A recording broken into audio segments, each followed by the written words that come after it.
I think everyone's busy in a different direction, opining on what the Bears did and trying to figure out, making sense of what they did. And we talked about this earlier on the podcast. What are your thoughts on how they treated Justin Fields? Your thoughts on looking ahead to the draft? Clearly, it's like, unless you're in another planet, they're going to take Caleb Williams. But I'm curious about your thoughts on this. I think they'd like to take Caleb Williams. I'm still waiting for a clear indication from Caleb Williams' camp that he has no qualms about being taken by the Bears. Not that I have any reason to think that he has such qualms, but we have yet to get a clear, unconditional, unequivocal, yes, I'll play for them, because they could still take Jaden Daniels and be in pretty good shape if it came down to that. But they're clearly going to come out of the process with a quarterback after clearing out Justin Fields. And they can say, and they have said, that they basically were trying to do right by Justin Fields. I think the next time a team truly does right by a player to their own detriment will be the first time. I think it's coincidental that giving Justin Fields a path out of Chicago that was workable for him meshed with what he wants and with what they want. They didn't want to keep him around as a potential distraction for whoever they bring in.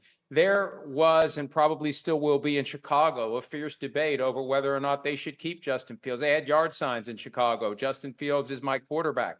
So they needed to end that before they could turn the page. And I get it, but I also look at what they got for Justin Fields, a 6th-round pick in 2025.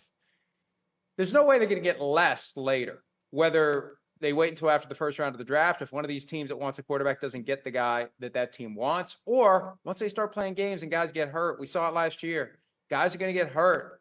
Unless last year was a one-time aberration where every quarterback got hurt at some point. I'm exaggerating, but not by much.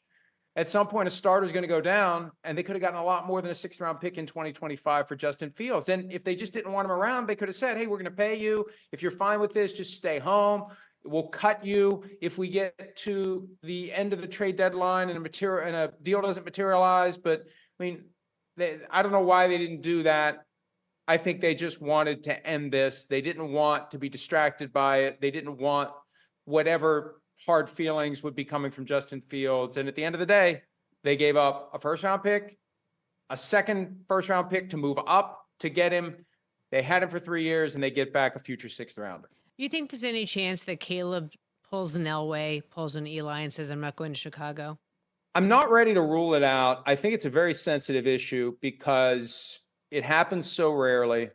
If it would happen, most people in the media would be mad about it, and it would be the kid's fault. And how dare he push back against the honor and the privilege that it is to be told by the NFL machine where you're going to live, where you're going to work, even if it derails your career and you end up in a spot where they trade you for a 6th-round pick 3 years from now. So there's going to be a lot of pushback the next time it happens. But I think we're getting closer to the point where it's going to happen, because the one thing that Caleb Williams and next year's 1st overall pick and next year's 1st overall pick after that will have the guys in the past didn't have is a bunch of money in the bank from their NIL deals. And I think that's going to embolden someone at some point. If it's not Caleb Williams, it's going to be somebody else who's going to launch a pushback. And I think the first step is to do it discreetly and privately. Back in 2012, Robert Griffin III didn't want to change the Colts' mind about taking Andrew Luck. He wanted to go to Washington. Now, ultimately, it didn't work out long-term for either of them, but when it was time for the Colts to invite him to come to Indianapolis or do a private workout, one of the two, he just declined. And once you decline, okay, well, we're not going to second guess whether or not Andrew Luck's our guy. Maybe we would have changed our mind. We're not going to do it. And I think if Caleb Williams would start to give indications subtly and privately that maybe he's not thrilled with the Bears, that would be more effective, because then the Bears figure it out on their own. The Bears decide that for them, the best player is someone else. They start hyping that guy up and they go in that direction. I haven't heard anything to suggest it's going to go that way, but that's the right way to do it. If you're Caleb Williams, you don't want it to look like you made a power play. You want to make it look like the team decided to go in a different direction. And you have to wonder if the Bears are looking at Jaden Daniels as well, thinking, this could be a good fit too. Yeah, absolutely. And hey, not that he's as good as Caleb Williams, but the thing about it is it's just a crapshoot. Look at 2021. Yeah. 5 quarterbacks taken in the top 15.